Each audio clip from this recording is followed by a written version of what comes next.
할렐루야. 오늘도 말씀을 사모하는 우리 성도님들 위해 하나님의 은혜가 충만하기를 기도합니다. 오늘의 성경 통독은 디모데후서 1장에서 4장까지의 말씀입니다. 오늘은 디모데후서 1장의 말씀을 통하여 성도는 신앙에 바른 정체성이 있어야 합니다 라는 말씀으로 은혜를 나누겠습니다.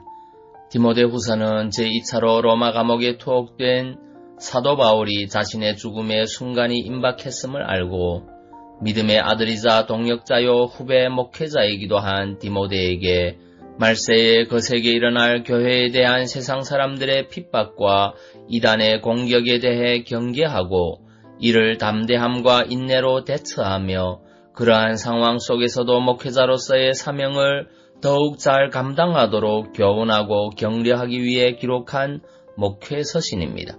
오늘의 본문 1장 1절에 보면 바울은 자신을 하나님의 뜻으로 말미암아 그리스도 예수 안에 있는 생명의 약속대로 그리스도 예수의 사도된 바울이라고 고백하고 있습니다.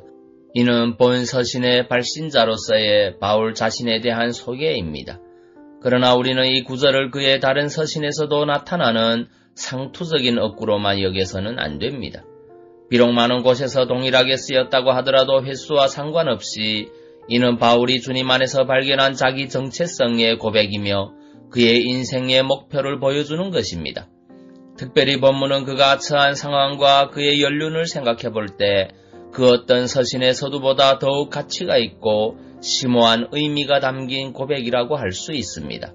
알다시피 당시는 AD 64년 로마시에 대해 화재로 인해 기독교에 대한 로마 황제 네로의 가혹한 박해가 로마 제국 전역으로 점점 퍼져가던 때였습니다.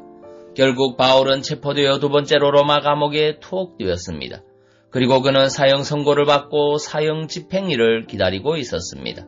즉 그가 디모데에게 보낸 두 번째 편지에 자신의 정체성을 밝힌 것은 억울하게 죄인으로 몰려 사형 선고를 받고 죽음을 기다리고 있었던 때인 것입니다. 때문에 바울이 이러한 자기 정체성에 대한 고백은 더욱더 강한 목소리로 우리의 귀와 마음에 감동적으로 울려 퍼지는 것입니다. 성도 여러분, 바울은 죽음이 눈앞에 다가오는 순간에도 자신이 받은 부르심에 흔들림이 전혀 없었습니다. 일반적으로 어떤 이의 말을 따랐다가 억울한 누명으로 인해 죽음을 맞게 되면 보통 그 사람을 원망하고 기억조차 하고 싶지 않게 마련입니다. 그런데 바울은 복음을 전하다가 억울하게 죽음을 맞게 된 상황에서도 나는 하나님의 뜻으로 말미암아 그리스도의 사도가 되었다라고 고백하고 있습니다. 이는 그만큼 바울에게 그가 만난 주님과 주님이 그에게 당부한 사명에 대한 확고한 믿음이 있었음을 증거해 줍니다. 다시 말해 그에게는 부름받은 성도로서의 확실한 정체성이 있었던 것입니다. 그러므로 성도 여러분, 우리가 바울처럼 생명의 약속을 받았다면 우리에게도 바울의 모습이 있어야 할 것입니다.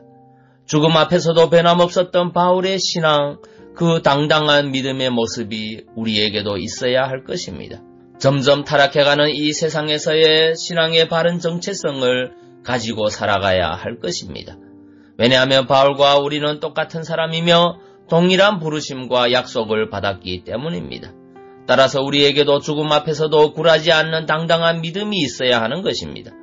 정녕 저와 여러분도 바울과 같이 그 어떤 상황 속에서도 당당한 신앙의 정체성을 갖고 살기를 바랍니다. 다니엘서 3장 18절에서 다니엘의 세 친구가 고백하는 신앙 고백을 들어보겠습니다.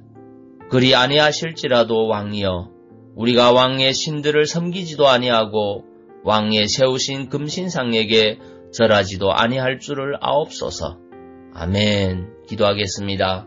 사랑의 주님, 성도는 신앙의 바른 정체성이 있어야 함을 고백합니다. 그 어떤 환경 속에서도 그리스도인으로서의 신앙의 정체성을 잃지 않게 하시고 성도답게 행할 수 있는 믿음의 사람이 되게 성령님께서 인도하여 주옵소서. 예수님 이름으로 기도하옵나이다.